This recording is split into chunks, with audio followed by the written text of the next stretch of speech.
Hello, my name is Nicholas Grozier, and today I will be performing Barone's love monologue from Love Labour's Lost, Act 3, Scene 1.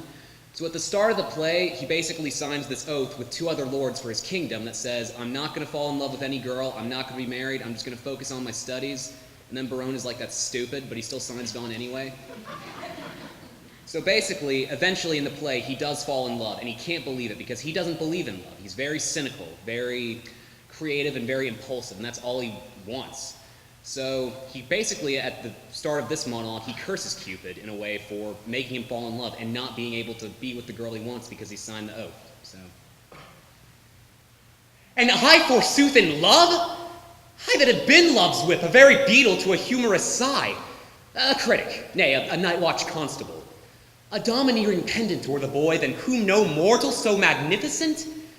This wimpled, whining, purblind, wayward boy, this Signor Junior, giant dwarf Dan Cody, regent of love rhymes, lord of folded arms, the anointed sovereign of sighs and groans, leash of all loiterers and malcontents, dread prince of plackets, king of codpieces, sole imperator and great general of trotting parators. Oh, my little heart! And I to be a corporal of his field and wear his colors like the tumbler's hoop? What I love, I sue, I seek a wife, a woman that is like a German clock, still a repairing, ever out of frame, and never going aright being a watch, but still being watched that it may still go right, nay, to be perjured, which is worst of all, and among three, to love the worst of all, a whitely wanton with a velvet brow, with two pitch balls stuck in her face for eyes, aye, and by heaven, one that will do the deed. Though Argus were her eunuch and her guard, and I to sigh for her, to watch for her, to pray for her. Go to, it is a plague that Cupid will impose for my neglect of his almighty dreadful little might. Well, I will love, write, pray, sue, groan. Some men must love my lady, and some Joan. Thank you.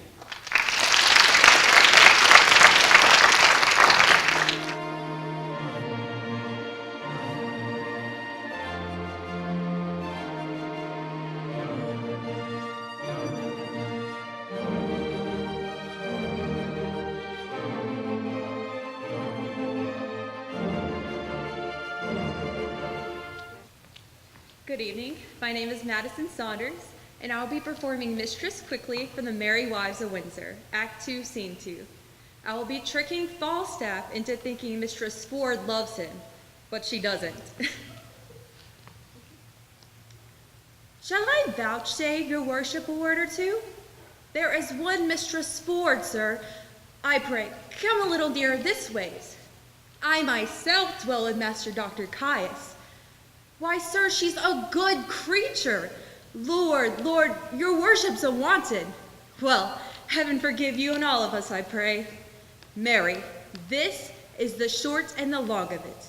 You have brought her into such a canaries as 'tis wonderful, the best courtier of them all. When the court lay at Windsor could never bring her to such a canary.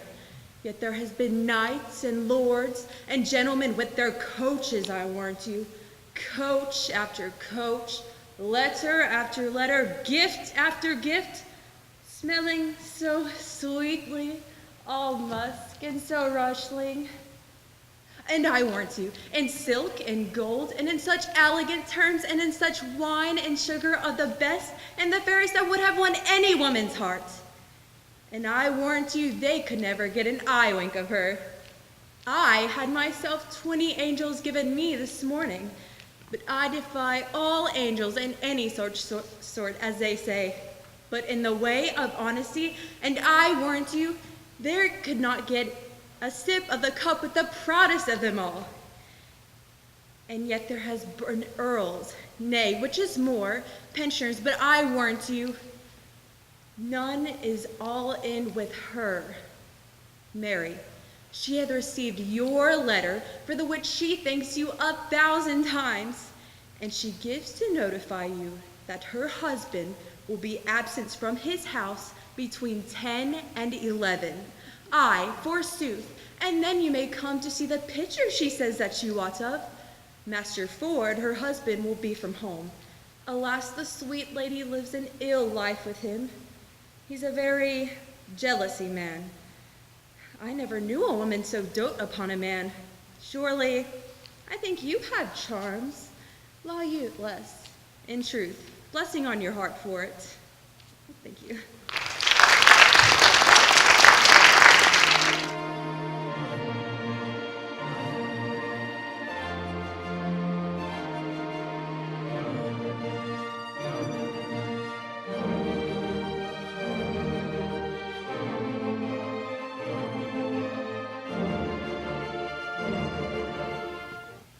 Hello, my name is Lorelei Miller.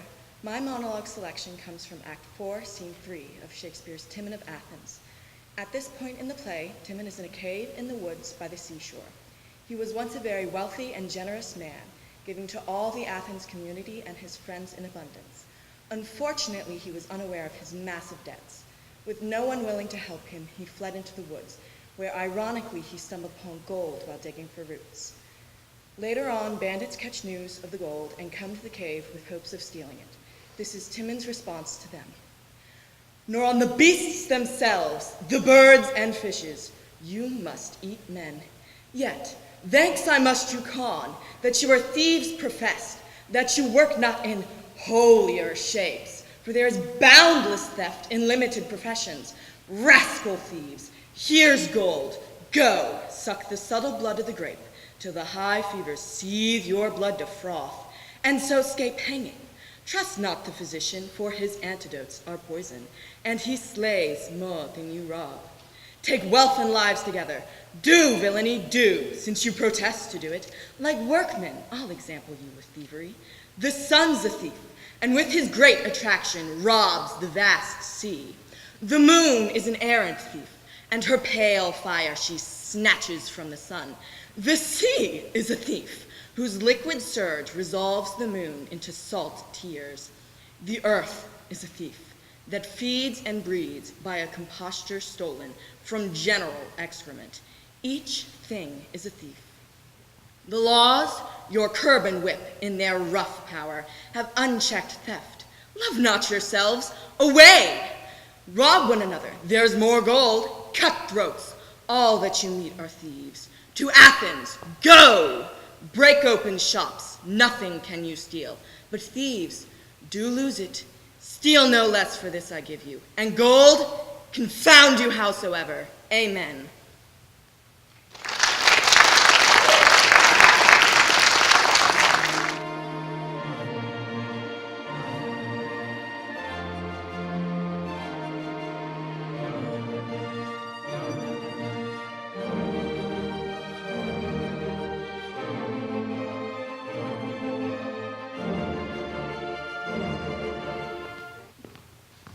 Hello, my name is Cameron Owens, and I will be performing Act 2, Scene 2 from The Tempest. I will be performing the character Stefano. Stefano is a drunken butler who went on a cruise ship, and unfortunately that cruise ship has crashed. Now he is stranded on an island with all the other characters in the play. Upon this scene, he makes his appearance, singing a very sad tune. Now, once he realizes he's singing a sad tune, he decides to drink liquor from the bottle that he is holding, and then proceeds into a happier tune.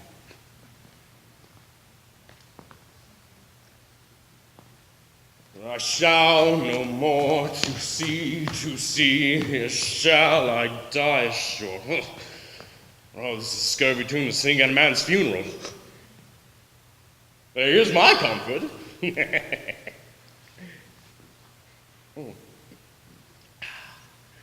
The master, the swabbler, the boatswain, and I, the gunner and his mate, loved Moll, Meg, Marian, and Marjorie, but none of us cared for Kate. For she had a tongue with a tang, and would cry to a sailor, go hang. She loved not the favor of tar nor pitch, yet a sailor might scratch her whereas she did itch. Then to see boys, and let her go hang. Oh, this is a scurvy tune too, huh? Well, here's my comfort. Whew. Thank you.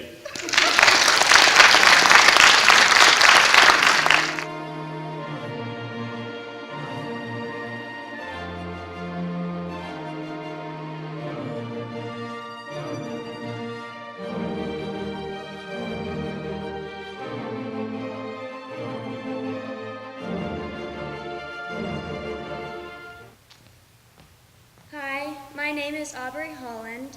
I am going to be performing Portia from The Merchant of Venice, Act 4, Scene 1.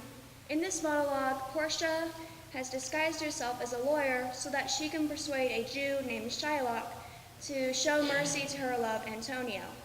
Antonio had made a deal with Shylock that Shylock loaned him money and Antonio could not return the money. A pound of flesh should be taken from near Antonio's hurt.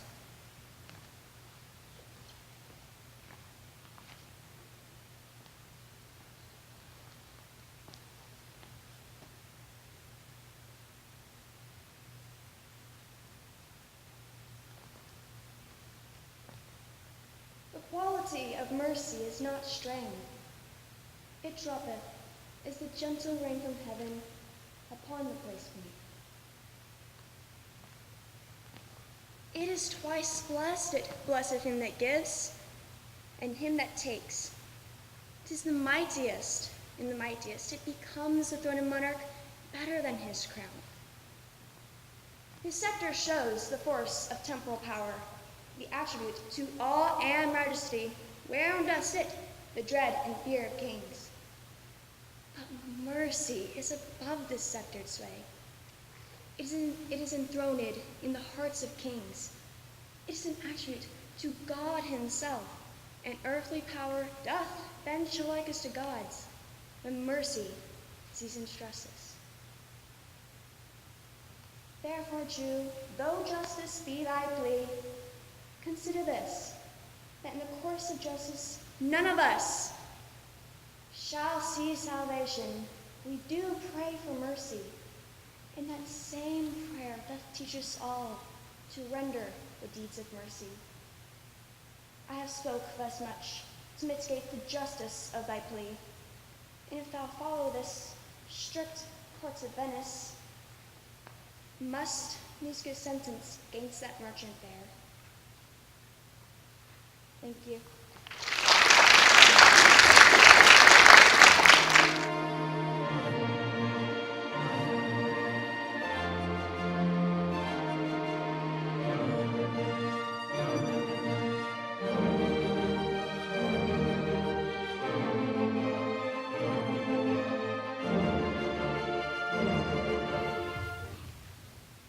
Hello, my name is Simone Miller. The monologue I will be reciting for you today comes from Shakespeare's comedy, Much Ado About Nothing, Act 2, Scene 1.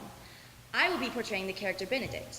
At this point in the play, Benedict has jested that he would never marry anyone, especially Beatrice, whereas his friend Claudio confessed to him that he wanted to marry Hero as soon as he met her.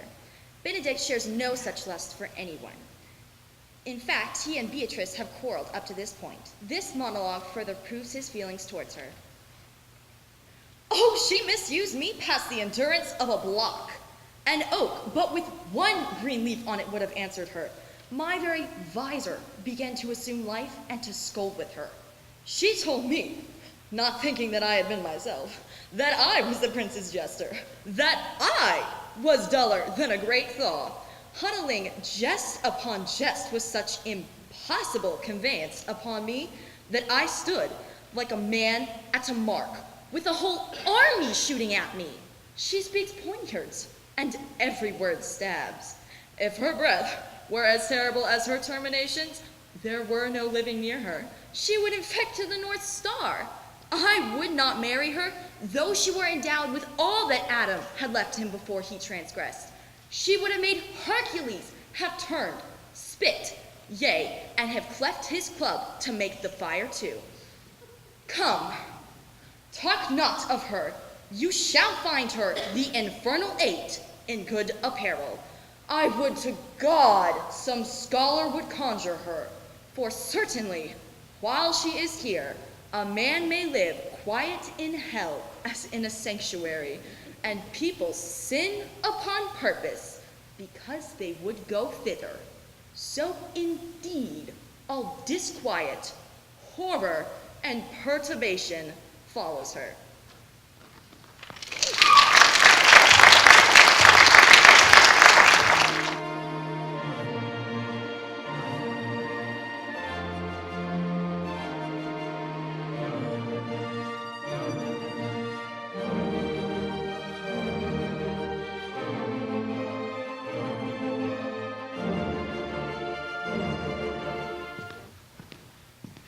Good afternoon. My name is Micah Stearns, and today I will be performing for you Henry V, Act 4, Scene 3, the St. Crispin's Day speech. In this monologue, Henry is trying to move his men to fight with him. He tells them this, that if they do fight with him, they will not only share the equal amount of honor, but they will be his brothers forever. What's he that wishes so? My cousin Westmoreland? No, my fair cousin. If we are marked to die, we are nor to do our country loss. But if to live, the fewer men, the greater share of honor. God's will, I pray thee, wish not one man more. Rather, proclaim it Westmoreland through my host, that he which hath no stomach to this fight, let him depart. His passport shall be made, and crowns for his convoy put into his purse. We would not die in that man's company that fears his fellowship to die with us. This day is called the Feast of Crispian. He that outlives this day and comes safe home will stand a tiptoe when this day is named, and arouse him at the name of Crispian. He that shall see this day and live old age will yearly, on the vigil, feast his neighbors and say, tomorrow is Saint Crispian. Then will he strip his sleeves and show his scars. Old men forget, yet all shall be forgot, but he'll remember with advantages what feats he did that day. Then shall our names, familiar in his mouth as household words, Harry the King, Bedford, and Exeter, Warwick, Talbot, Salisbury, and Gloucester, be in their flowing cups freshly remembered. This story shall the good man teach his son, and Crispian shall ne'er go by from this day to the ending of the world, but we in it shall be remembered. We few, we happy few, we band of brothers, for he today that sheds his blood with me shall be my brother. Be he ne'er so vile, this day shall gentles condition. And gentlemen in England, now abed, shall think themselves accursed they were not here, and hold their manhoods cheap, whilst any speaks that fought with us upon St. Crispin's Day. Thank you.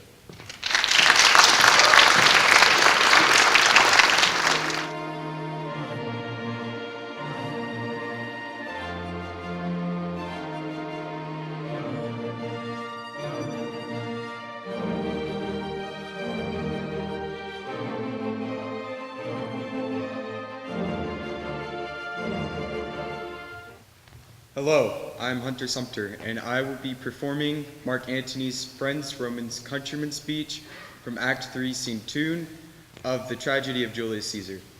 In this, you see Mark Antony speaking at Julius Caesar's funeral, trying to prove 2 points. 1, Julius Caesar was a great leader, and 2, killing Julius Caesar was not an honorable thing to do. Friends, Romans, countrymen, lend me your ears, for I've come to bury Caesar, not to praise him. The evil that men do lives after them, and the good is often interred with their bones. So let it be with Caesar. The noble Brutus hath told you Caesar was ambitious, and if it was so, it was a grievous fault, and grievously hath Caesar answered it. Here, under leave of Brutus and the others, for Brutus is an honorable man, so are they all honorable men, come I to speak at Caesar's funeral. He was a friend, faithful and just to me. But Brutus says he was ambitious, and Brutus is an honorable man.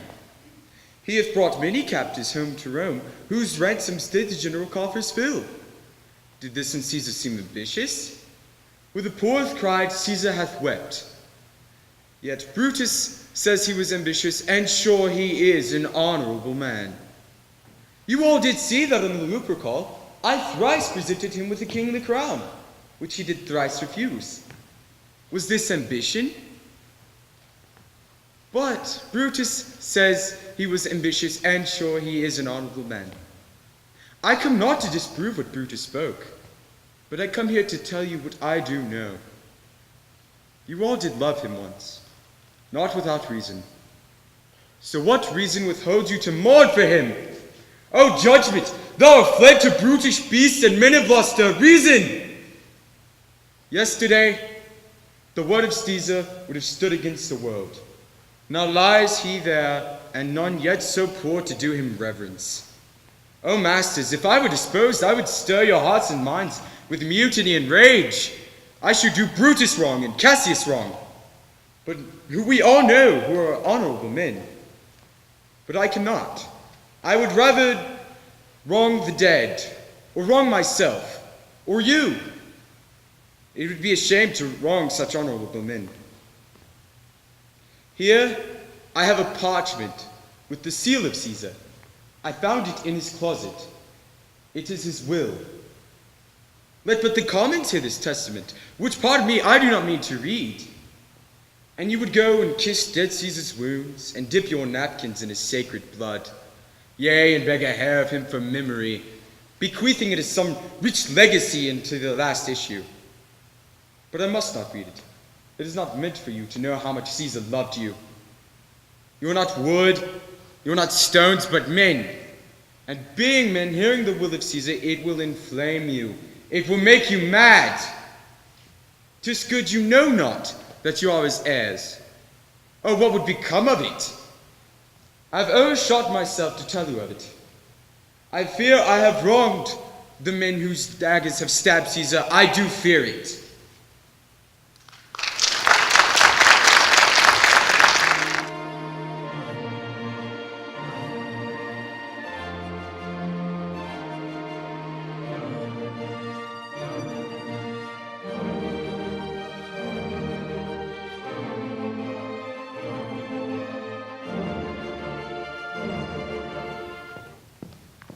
Hello, my name is Caitlin Triplett, and I'll be performing Emilia from Act 4, Scene 2 of Othello. Before this scene, Iago has a plan to deceive Othello by making him believe that his wife, Desdemona, has been unfaithful to him. And during this scene, Emilia has been trying to comfort her lady by seeking out her husband's, Iago's, help into figuring out what is going on with Othello. This is Emilia's response to Iago. Alas, Iago, my lord has so abhorred her, thrown such a spite and heavy terms upon her, that true hearts cannot bear it. He called her whore, a beggar in his drink, could not have laid such terms upon his callet.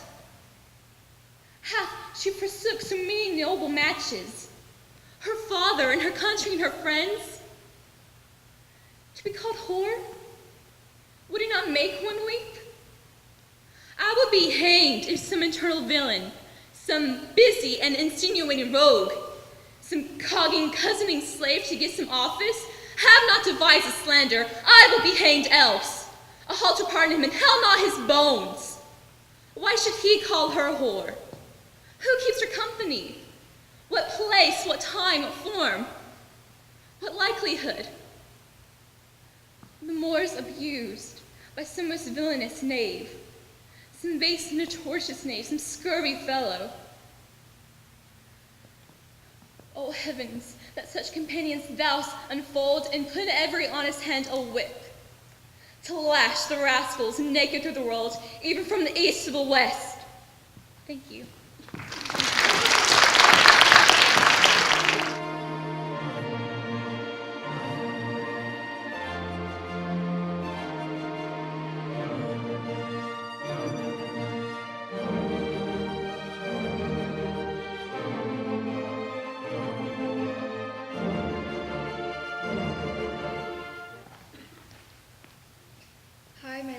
Cassidy, and I will be performing Act 2, Scene 4 from The Two Noble Kinsmen, the Jailer's Daughter monologue.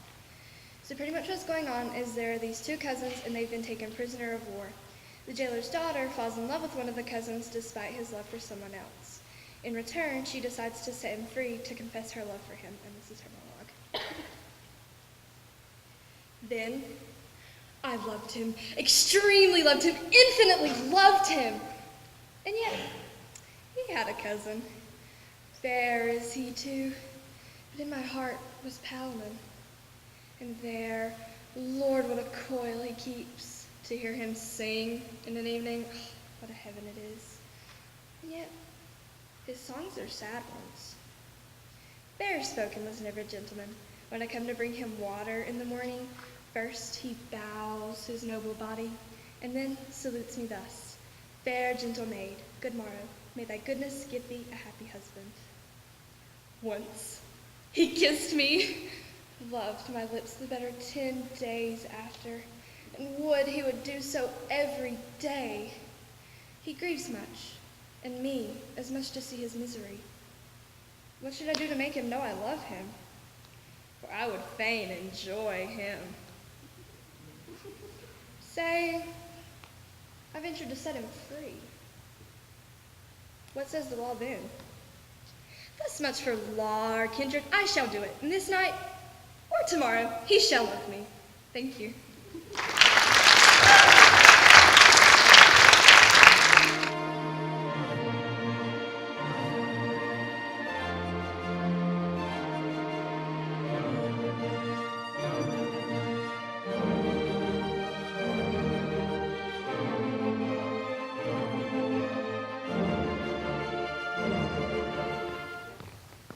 Hello, I am Matthew Reed from Avery County High School, and today I will be presenting to you as Brutus from Julius Caesar. I am trying to justify my assassination of Caesar at his funeral. Romans, countrymen, and lovers, hear me for my cause, and be silent that you may hear. Believe me for mine honor, and have respect to mine honor, that you may believe. Censure me in your wisdom, and awake your senses, that you may the better judge. If there be any in this assembly, any dear friend of Caesar's, to him I say that Brutus's love to Caesar was no less than his.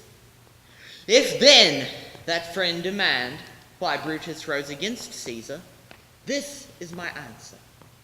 Not that I loved Caesar less, but that I loved Rome more. Had you rather Caesar were living to die all slaves than that Caesar were dead to live all free men? As Caesar loved me, I weep for him. As he was fortunate, I rejoice at it. As he was valiant, I honor him. But as he was ambitious, I slew him. There is tears for his love, joy for his fortune, honor for his valor, and death for his ambition. Who is here so base that would be a bondman? If any speak, for him have I offended. Who is here so rude that would not be a Roman? If any speak, for him have I offended. Who is here so vile that would not love his country? If any speak, for him have I offended. I pause for a reply.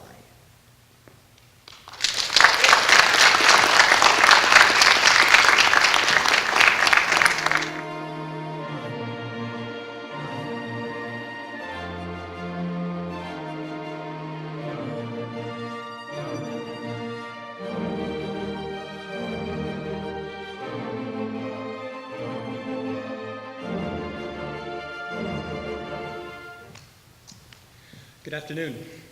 My name is Mason Herman, and I am a sophomore at Caldwell Early College High School. Today, I'll be performing a scene from Romeo and Juliet, Act 1, Scene 1. In this scene, the prince is warning the Capulets and the Montagues, after a bloody civil brawl, to no longer fight in the streets or their lives will pay the cost.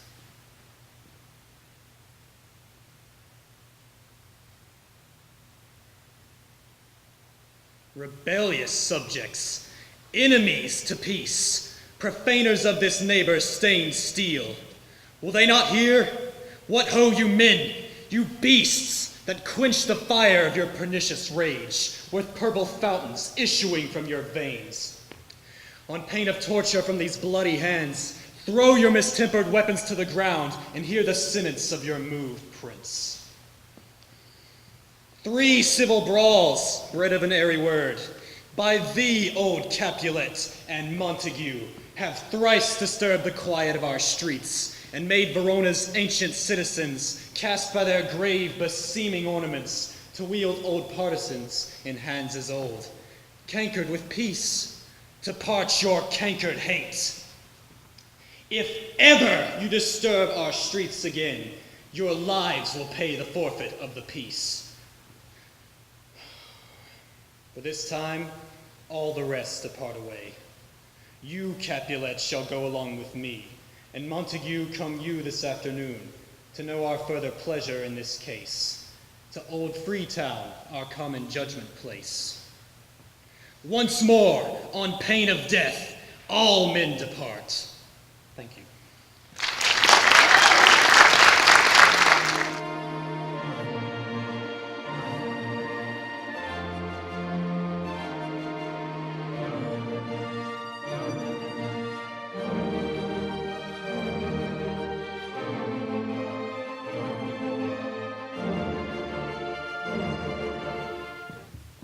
My name is Adonis Makashib, and in this scene I will be performing as Macbeth. In this monologue, Macbeth struggles with the idea of killing the king and claiming the throne for himself as an image of a dagger appears before him. Is this a dagger which I see before me? The handle toward my hand. Come, let me clutch thee. I have thee not, and yet I see thee still. Art thou not fatal vision, sensible to feeling as to sight? Or art thou but a dagger of the mind, a false creation proceeding from the heat-oppressed brain? I see thee still, in form as palpable as this which now I draw. Thou marshalst me the way that I was going, and such an instrument I was to use. Mine eyes are made the fools of my other senses, or else are worth all the rest. I see thee still, and on thy blade and dudgeon gouts of blood, which was not so before. There is no such thing. It is the bloody business which informs thus to mine eyes. Now o'er the one half-world nature seems dead, and wicked dreams abuse the curtained sleep. Witchcraft celebrates pale Hecate's offerings, and withered murder, alarmed by his sentinel, the wolf whose howls his watch, thus, with his stealthy pace, with Tarquin's ravishing strides, towards his design moves like a ghost. Thou sure and firm-set earth, hear not my steps, which way they walk, for fear thy very stones prate of my whereabout, and take the present horror from the time which now suits with it. Whiles I threat, he lives. Words to the heat of deeds too cold breath gives.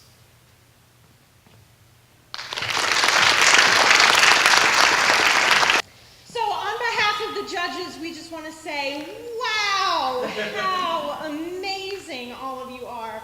We are so thoroughly impressed with your dedication and your preparedness and your enthusiasm for really attacking these monologues with great conviction. And I know that you're going to go back to your schools knowing that you represented your education and your experience there really, really strongly today. So, round of applause for everyone.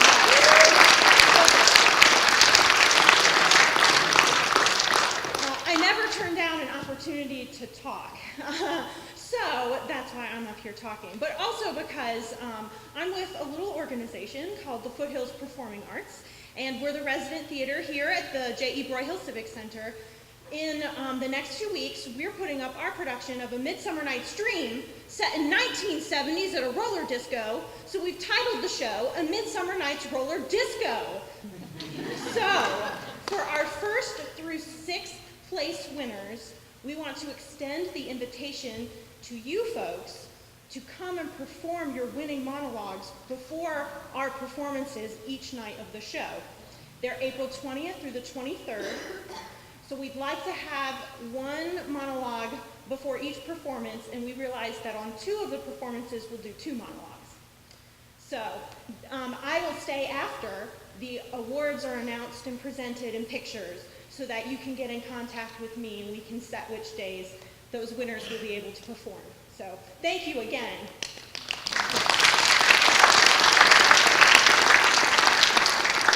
For anyone who's not recognized with an award tonight, it's not because it wasn't great. It's because everyone was so great, and eventually you just have to decide who's going to be recognized.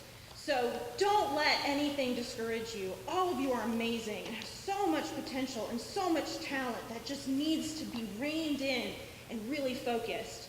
So we want to make sure that all of you feel really encouraged to continue working. Do this all the time. Every opportunity that you get, take it, because it's just going to make you better, and we're so proud of all of you. That's it. So again, I would like to thank all of the judges, Carla and Adrian and Derek, for giving up your Saturday afternoons. They came on a volunteer basis, so we really appreciate it. We also want to thank all of our volunteers who made this happen. And also, I would like to thank our anonymous sponsor for this event. I just want to say what a pleasure it has been working with you, and I will miss this event dearly. So I also would like to send out a personal, really quick thank you to Kathy McCoy for everything. She's the brains behind it all, and the reason it's so well run and organized is because of Kathy McCoy. And so please, let's give her a round of applause. And I want to say what a pleasure it has been working with you as well for 7 years. So anyway, so congratulations to everyone, and I hope that you continue. And without further ado, it's time. So, oh my goodness. End of commercial break. We have 7 merit winners, and each of these will receive $50. Micah Stearns.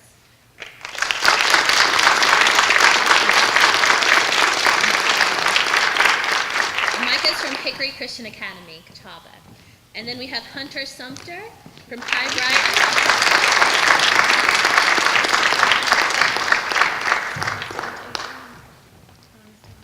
Yes, oh, sorry, sir, please, Micah, could you come back? Micah. We're gonna get pictures afterwards. Yeah, so if you win anything, if you're handed an envelope, stay up here with us. Caitlin Triplett from South Caldwell.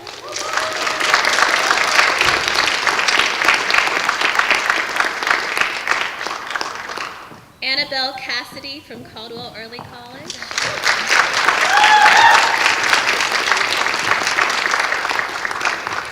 Matthew Reap from Avery County High School.